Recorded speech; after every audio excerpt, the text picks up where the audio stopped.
everyone. Welcome to Married with Wrestling. I'm Susan, and this is Chris, and we are here to talk about WWE and AEW, but and NXT. Mainly today, the focus is going to be on NXT Deadline. Mm-hmm. I wasn't forgetting them. Okay. So before we get into NXT Deadline and break down what happened with that, there were two major... So, SmackDown and Raw had mirroring situations where we thought tag teams were going to break up, but then they both turned to the dark side and embraced the darkness together. The first one was on Raw on Monday. So, the New Day had their 10th anniversary celebration. And they were talking about how it was kind of... They were kind of addressing the fans like two parents that are about to get divorced. Because they were like, just so you know, what we're about to say is not your fault. And so they started that. And then Big E comes out. And Big E got a huge response. Everybody loves to see Big E. It's the first time he's been back in the ring since what happened. He didn't wrestle or anything. But he comes out and he says that he knows what they're saying is going. And that they're not going to do that. They're not going to throw away 10 years of the New Day for that. And he wants to come back and manage them. And everybody's really excited. I remember... Before I got rid of Reddit, I remember seeing on the boards constantly people were like, man, I wish Big E would come back and be their manager. I wish Big E would come back and be their manager. So that happens. And Xavier Woods is like, you want to do this now? He was like, after everything we've already been through, now you want to come back and do this? And you think, as you're sitting there, you're thinking, okay, Kofi's going to calm this situation. Kofi's going to take Big E's side. Yeah. Xavier Woods might get a little mad, but they might fix it. No, Kofi agrees with Xavier. And they both tell Big E pretty much that he was selfish because he chose his neck injury over them, which is a horrible thing to say to someone. And then his girlfriend. Yeah. And they said that he pretty much left them behind. So in WWE terms, get out of my ring, they pretty much told Big E to go screw himself. Go pound sand. Get out of our ring. And just the look... The Big E looked so hurt. Like, I was so invested in what was going on. And I was just like, oh my God, why are you doing this to Big E? I know. He's such a lovely man. Why are you doing this to him? And Big E just looked so heartbroken. Mm-hmm. Like, it was a really, really well done segment.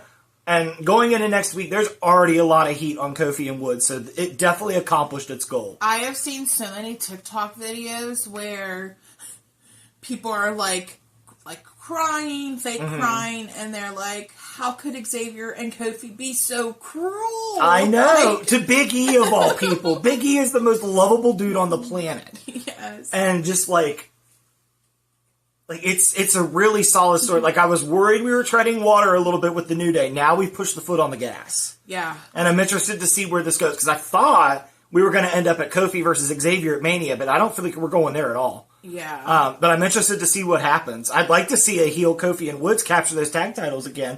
But, Finn Balor and JD McDonough have them, and they've defended them like once in 6 months.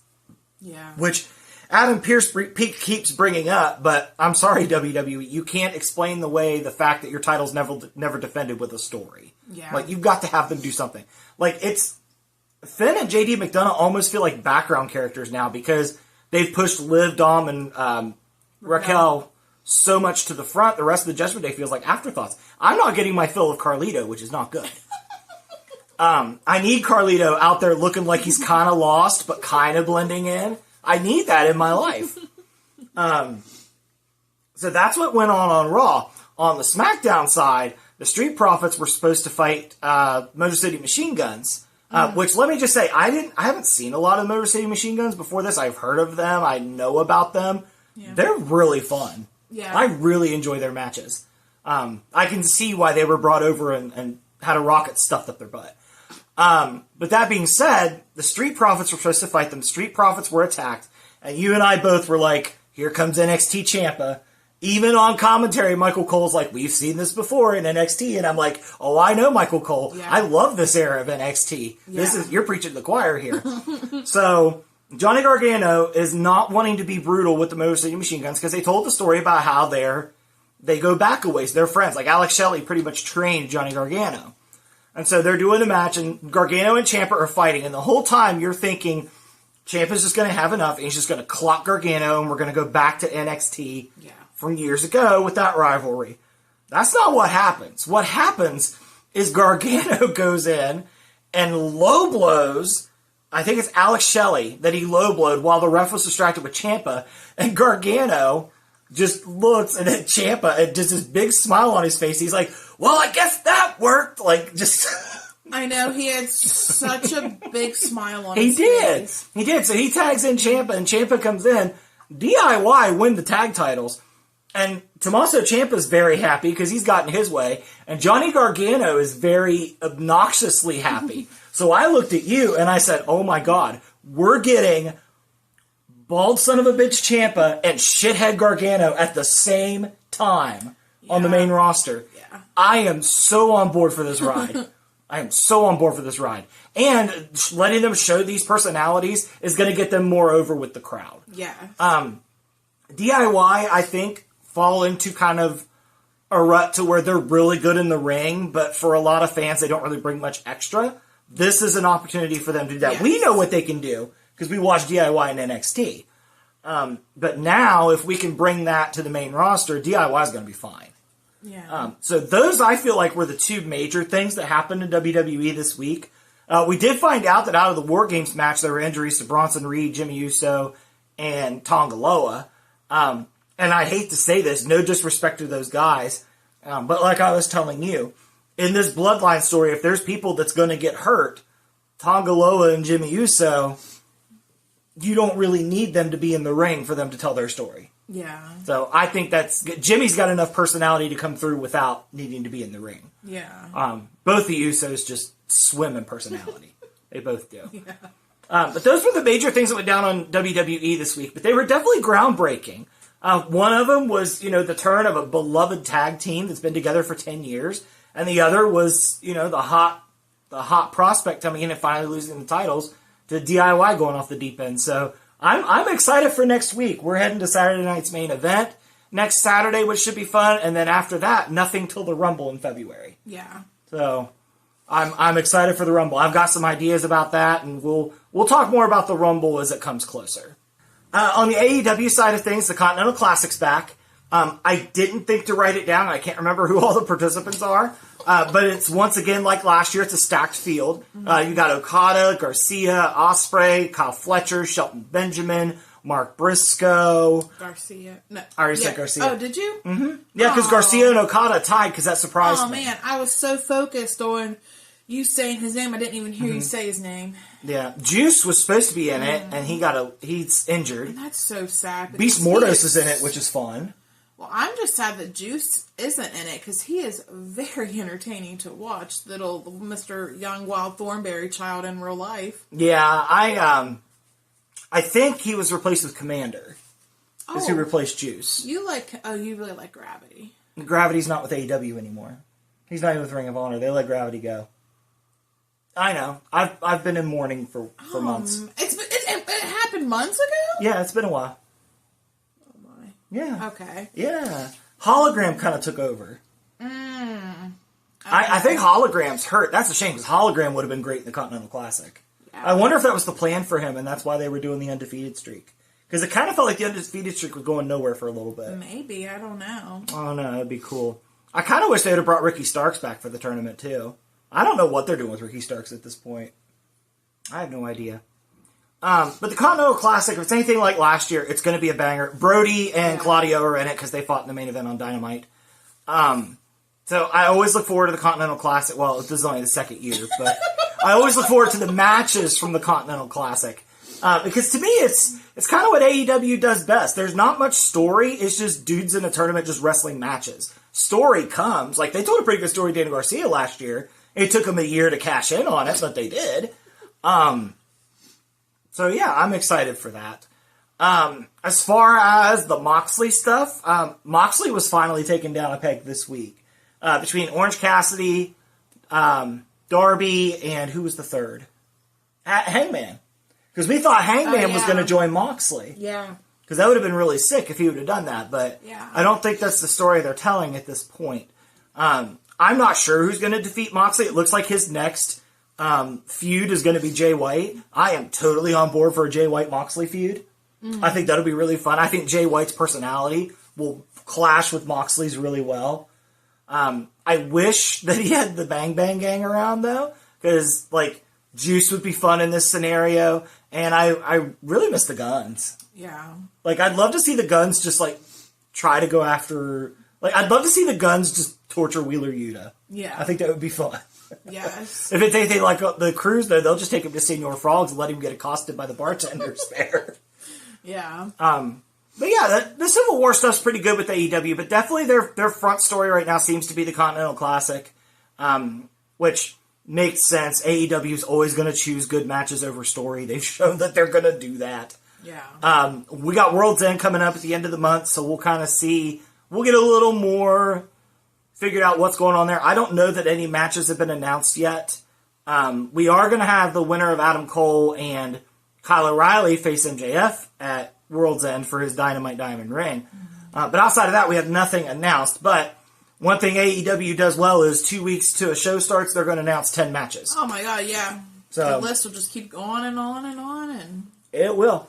Did you see where Jericho at the next Ring of Honor pay-per-view is defending his Ring of Honor title against Matt Cardona? Oh, that's fun. Yeah, I can't remember. I think it's Death Before Dishonor is the one in December. It's either that or Final Battle. I don't remember which one.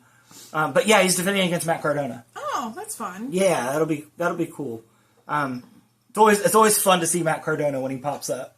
Yes. Yeah. So yeah, that's what's going on with AEW. So now let's get to our main event and break down what happened at NXT Deadline. So last night was NXT Deadline. Overall, pretty good show. Yeah. The first match was the Men's Iron Survivor. So Eddie Thorpe got attacked at the end of NXT on Tuesday. And they said they were talking about how they would need to find a replacement. And all through the pre-show, that was the story of who Eddie the replacement Thorpe was going to be. In real life? Is No. that why they... Oh. No, I think they just pulled him. Oh, that sucks. And he'll get a story out of it. True. But what was the first thing I told you when Eddie Thorpe was taken out? Who did I say? Oba Femi. And what did I say should happen? He should win. And then what did I say should happen after that? I don't remember. He should say a lot. He should beat Trick. Oh, We're 2/3 of the way there. The person that came out was Oba Femi, and everybody's response was great. Everybody in the ring had a look on their face of, oh no. Yeah. Because Wes Lee's in there, Javon Evans is in there, and Oba Femi's like 3 of those dudes. And Ethan Page, of course, is like wants no part of it whatsoever. But anytime he gets involved with Oba, he's like begging Oba. He's like, no. Which is funny because Ethan Page is the only one that can physically match with Oba out of the whole thing, and he was the most scared of him. Yeah. But there was a lot of really fun moments, especially between Ethan Page and Oba Femi.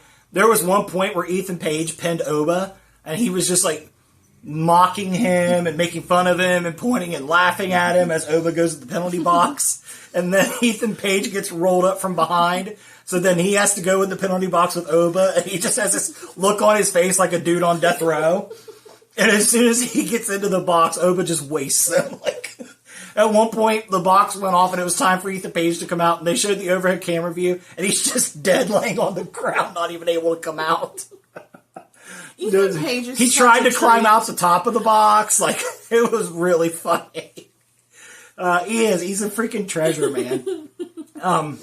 So, like I said, what I wanted to happen happened. Oba came in and won.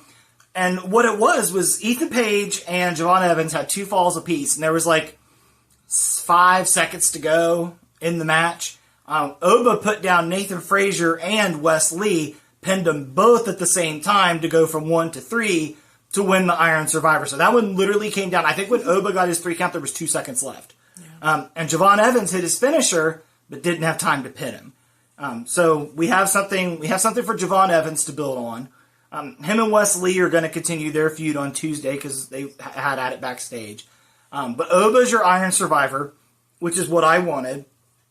Ethan Page cut a promo after, talking about how he has no clue how to get back to where he was. He doesn't know if he can continue to do this, and just walked off. So now we're going to go in a character arc with Ethan Page. So there was a lot that came out of the Men's Iron Survivor match, and I honestly feel like there was more fallout from the men's match than the women's. Yeah. Which Which we'll get to later, because they had the women main event. Honestly, I understand why they do that, but based on the match and the results and the stories that came out of it, I almost feel like the men should have taken the main event. Yeah. And build that whole story all through the show of who's going to replace Eddie Thorpe. Yeah. Because you had Lexis King on site. You could have teased a few people. Yeah. You could have had a main roster star show up just for fun. Just for, like Pete Dunne or something.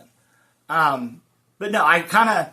And normally when the women get the main event, I'm like, okay, yeah, that's deserved. And with the talent in the women's match, yes, for sure. But story-wise, the men I felt was more interesting. Honestly, I feel like we'll talk about the women's match later. Yeah, we'll get there. We'll get there. Because I think we have a new over person out of that match. The match after that was Lola Vice and Jada Parker. It was one of the NXT Underground matches. The NXT Underground matches are fine. They're not my favorite. It seems like lately they just use it to show off Lola Vice, because Lola Vice ended up beating Jada Parker. And I don't really know if that was the right call. But I'm a big Jada Parker fan. I think Jada Parker oozes NXT Women's Champion in like a year. See, I understand not if 6 months. But I feel like Lola needs more wins than Jada, because Jada, she just looks like she can kick her butt still. Mm-hmm. Lola, she's lost a lot. Okay, fair enough. Yeah. Fair enough. Yeah. But you are right, though. I do prefer Jada Parker. You do, yes. I think Jada Parker's going to be... You love Jada Parker. I think she's going to be the it girl in like 6 months to a year. Yes. But yeah, that match was pretty good. The tag match after that was Tavion Heights and Miles Bourne against Fraxium, Nathan Frazier and Axiom. And let me tell you, I think this was No Quarter Catch Crew's first opportunity on an NXT PLE, and Heights and Bourne freaking showed out, man.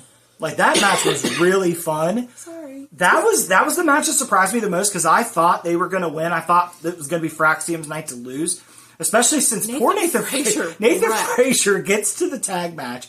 His nose was busted in the Iron Survivor match, and he bled everywhere for a little bit. So Nathan Frazier literally shows up at this tag match with his ribs wrapped and his nose, like, taped and still dried blood caked on his face. I'm pretty sure it started bleeding again. Yeah, it started bleeding again during the match. Nathan Frazier just looked like a wreck. Yes. So I looked at you and I was like, there's no way they're surviving this. But he looked really on point. He did. Still, though. He did. That dude's doing 450 splashes and Phoenix splashes with a broken nose. My tooth's been bugging me and I can't even walk on the treadmill. And this dude's like, broken nose, no problem. You also don't have that adrenaline that he has. I don't. I need to find it. I need to find it. Whatever makes Nathan Frazier tick, I need to find it. So yeah, they ended up pulling out that win. Axiom got the pin. I was also shocked. I was really surprised. I thought that, because they were really pushing through the pre-show and through the week that this could be it for them. And Tavion Heights and Miles Bourne looked the part, man. They brought it in spades. I tip my cap to those guys. They took that opportunity and they ran with it. And I'm very intrigued by start saying Miles Teller. No. Miles. Is that an actor? Yeah. Okay. I'm really intrigued with Miles Bourne just because is he deaf? Is he hard of hearing? I'm not sure. I don't remember. But whenever they reference it, he's always in on the joke. Yes. I just like how he's not really treated differently. Like, they include him in on the jokes. Mm-hmm. And it's like, I don't know. I just like it. Yeah. Yes. I really like that whole group as they are now. Too. Like the original incarnation of the group, I wasn't overly enthusiastic about Damon Kemp. Drew Gulak, I did like, but that kind of wavered a little bit. This new crew, I like. Same. I like the combination. I love Ren Sinclair being I do. I love how Ren Sinclair's like the little chihuahua that runs around with these big tough dudes. Yes. Kind of reminds me of like a wrestling stable representation of your dad and his dogs. Like, is kind of what it makes me think of.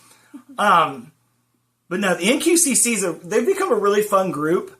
They're somebody I've started to look forward to each week to see what they're going to do. Charlie Dempsey, he was kind of boring to me at first whenever he was under Drew Gulak. Mm-hmm. But now that he's kind of like the leader of the pack, you've got to see him like his personality more, and he kind of has like his dad's sense of humor with stuff. Like, he does. And it's been kind of... But it's very much not his dad at the same time. And it's been kind of wholesome that he went from, treating Ren Sinclair in a no girls allowed in a clubhouse kind of way to like now he's always out there cheering her on. Yes. Like when she fell into somebody and got the pin to becoming the Iron Survivor. He's the one that picked her up and broke the news to her that she won. And yes. it's become a really wholesome relationship that they have over there. Ren Sinclair has really added a lot to the NQCC, and we're definitely not done talking about Ren Sinclair, which is not a sentence I thought I would say today after watching the show last night. In a positive way. We'll get to that. After that was the championship match between Trick Williams and Ridge Holland, which was good, but it was just kind of there. Trick just kind of won. I thought Andre Chase would play more of a factor. I will say that I know my memory is terrible as it is, but I will say I don't remember really anything from this match. There wasn't anything like super... Yeah. That super sticks out. Like, it was... I feel like it was the definition of fine. Yeah. Like, it's probably a 3.5 star match. 3.5. Yeah. I just don't remember anything about it. Yeah, there's nothing super memorable about it. Yeah. But no offense to Trick. No. And I think I've started to notice that's kind of a pattern with Trick Williams. I think he's more... I think he's like a Cody Rhodes. More personality than, like, in ring. In my Cody's opinion. a lot better storyteller in the ring, though. Okay, but I didn't mean to attack your man. I just mean that, like, Cody Rhodes is much known for his, like, storytelling, his personality, as opposed to his actual, like, wrestling. You know what I think part of the problem is for Trick Williams? I think... Sorry, Trick. I think your finisher kind of sucks. He just runs and hits him with a knee, and that's it. There's nothing...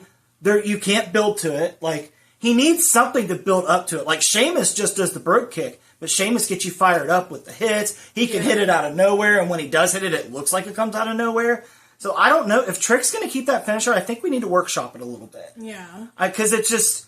Like, you want your finisher to have a big reaction, and I think, judging by the crowd reaction, half the time they forget that's his finisher.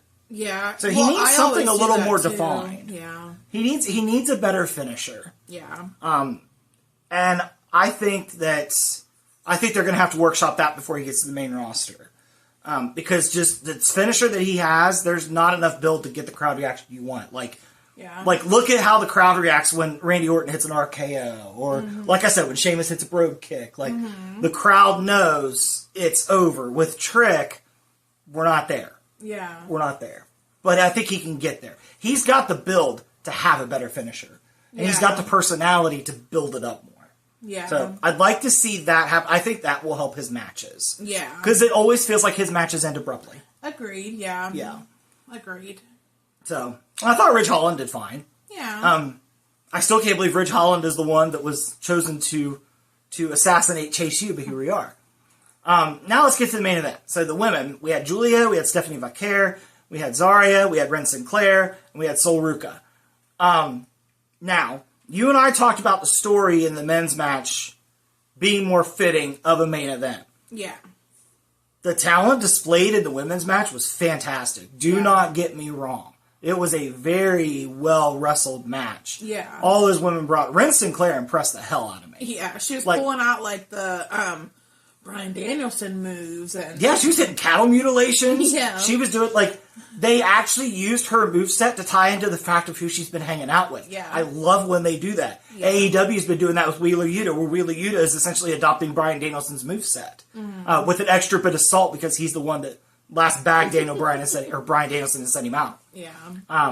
But yeah, I like how that's coming through with Ren. They kind of did the same thing with Thea when she was hanging out with them. Yeah. And Ren's just kind of stuck around a little more.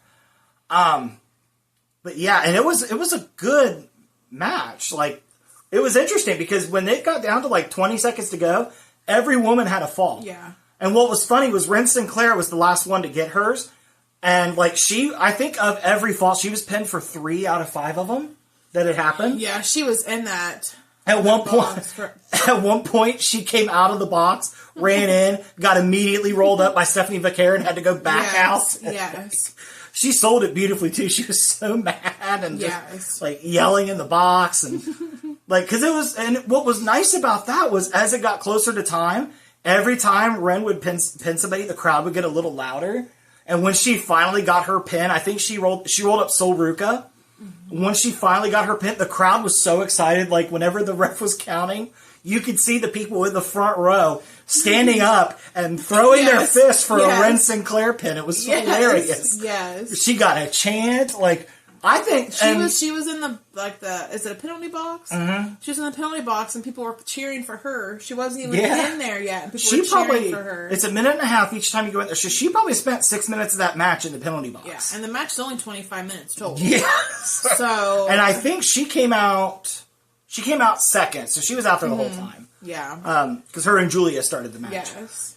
Julia ended up winning, and what was interesting about that was you and the crowd had the same reaction. You both were like, okay. We just had so many different options of who we could have chosen. We could have chosen, was it Zarya? Mm-hmm. I keep wanting to say Daria, but we could have chosen Zarya, who would have literally murdered Dude, Zarya looked awesome in that match. Zarya looked like a killer. So her F5 is really good. I just don't understand. I mean, I know that I'm assuming based off the ending because Julia and was it Vaquer? Stephanie Vaquer, they were kind of fighting for that to get that last pin. Mm-hmm. So I feel like there's going to be a feud forming with them or something. Maybe she's going to cost Julia the match or the title or something. Maybe to start a feud, but it's just kind of why couldn't we have had somebody else do that? Yeah, with Julia or with Roxanne. I kind of feel like the crowd got swept up with Ren Sinclair. And we're disappointed that she didn't win, but honestly, she's not at that level yet. But I think she can get there. Yeah, I never expected. I the one told you, I think she's there to be pinned, honestly. Mm-hmm. But and in the beginning, that's what it looked like. Yeah. But then, she got hers, and at one point, she was tied with all of them. Yeah. And the crowd was ready for it. They were so excited. And Sol Ruca had to spend the last of the match in the penalty box. Yeah. Julia was in there celebrating for 5 minutes, and it panned back over, and Sol's still in the box, and you were like, is anybody going to let her out? I was like, are they just going to make her stay there? What's happening? I wonder if she's still there to this moment. To this very moment, Sol Ruca is she's still in the box, just, guys. Yep. Yeah. Guys, hello. Yep. I gotta say, Sol Ruca's finisher is really fun. Her Soul Snatcher? I don't remember the names of finishers. And I remember that one. Yeah. Now that is the kind of reaction Trick needs on a finisher, because every time she hits that, the crowd pops, because it's flashy as hell. As soon as she jumps on that rope and starts to flip, she flips backwards, right? She does she does an inverted kind of flip. But whatever she does, it's amazing. Oh, she goes up and flips over and hits a cut. And she always gets there, she never misses their neck. Mm-hmm. She always hits the same, yeah. It's a fancy, flippy version of the RKO and the Cody Cutter. I love it. Yeah, and it works. She's very she's the surfer. She's really acrobatic. All that stuff. And one of the times she hit it, when she hit it on Ren Sinclair was getting in the ring when she got hit with it. She didn't even have time to get in the ring. No. So yeah, the women's was fun. Zarya went through the announce table.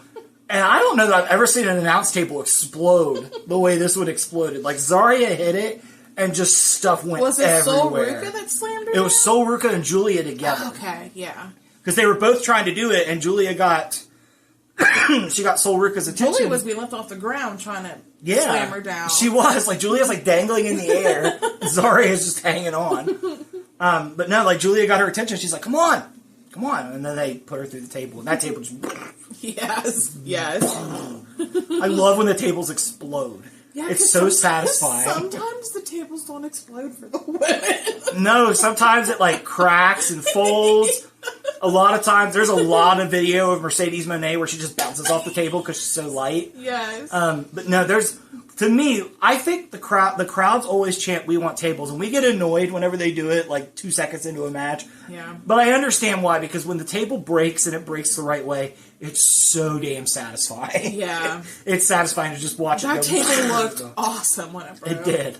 It did. And Zarya is an absolute monster. She's going to be NXT Women's Champion one day. Yeah. And I want to be real honest. I wouldn't be upset if we did a Rocky Balboa, Clubber Lang type story with Ren Sinclair. She just reminds me of like a cannibal Beth Phoenix. A cannibal? I don't know. I just feel like she'd be a cannibal. A cannibal Beth Phoenix. That's what I think of when I see her. In a good way. That's meant as a compliment.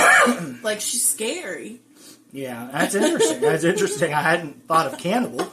But that's interesting. But she just makes me think of Beth Phoenix. Mm-hmm. Every time I see her, I think of Beth Phoenix. Yeah. But she's like more intense version. So cannibals are more intense. So cannibal Beth Phoenix. Fair enough. Yeah. Well, that's going to do it for our discussion today. So yeah, Deadline was a lot of fun. There's a lot of fun stuff in it. Like I said, my biggest takeaway from it: get Trick Williams a new finisher, give him something flashier, or have him flash up the trick shot. But next week, WWE has Saturday night's main event. Right now, all that's announced for that is Cody Rhodes and Kevin Owens. And that feud's coming along quite nicely as well. With the heel Kevin Owens, it's going to. Was it not this week that we got the freaking amazing Kevin Owens and Michael Cole thing? Yeah, he made Michael Cole go out to the car to interview him. He wouldn't even come in the building. No, but the funniest thing was I have to talk about this, where he had Michael Cole come out to the car, mm-hmm. and then they're talking during the interview, and then Kevin Owens kicks Michael Cole out, and he's like, "Get out of my rental car." So Michael Cole gets out of the car, and then Kevin Owens is like, "Michael, oh Michael." So then he comes back, and then he just stares at him while he just rolls up the window in his face. We weren't even going to talk about that. It was such a petty thing to do. I know, and Michael Cole's like, "Are you okay?" Like, Michael Cole's like, "I'm too old for this." It was so funny. It was like, and just the way that Kevin Owens like delivers things, the way he does things, is just so hilarious. It is, and he got kicked out by telling Kevin Owens like, "This is all you're doing. You attacked Randy Orton," and he's like, "All right, get out of my rental car." Get out of my rental car. Yeah. But I'm excited for the Cody Kevin Owens match. Yeah. Because I was excited for the first one, and there wasn't much story to it. It was, come on, Kev, you deserve this. And now it's a pissed off Kevin Owens against a pissed off Cody Rhodes. I'm down. I am always down to clown with that scenario. Down to clown. Yes. So check out Saturday night's main event next week. It's streaming on Peacock as well as on NBC. But yeah, we have that coming up, and then World's End for AEW on the 28th, and Royal Rumble on February 1st. So it's getting to be kind of winding down the end of the year, but there's fun stuff on the horizon coming. I love January to April for WWE. It's WrestleMania season. It's Rumble season. I'm really excited. And WWE's humming along real well with the stories. Like I told you, I'm starting to be able to predict where WWE stories are going, but that's not a bad thing. That just means they're telling stories that make sense, which, thank God, after years of not having that, it's wonderful. I mean, they still have surprises, New Day. New Day and DIY both threw me for a loop this week. I thought we were dissolving both those teams this week, and they're actually stronger than ever, and they're on the wrong side. So there are still room for swerves. But that being said, find wrestling that you like. There's plenty of it out there to get your hands on and enjoy. We will see you back here next week. We're going to film the show on the Sunday after Saturday night's main event, so we can talk about Saturday night's main event like we did Deadline today. So we'll either have that out Sunday evening or Monday morning, depending on how long it takes to get it edited. But we will see you guys next week. If you're out traveling for the holidays, be safe. Later.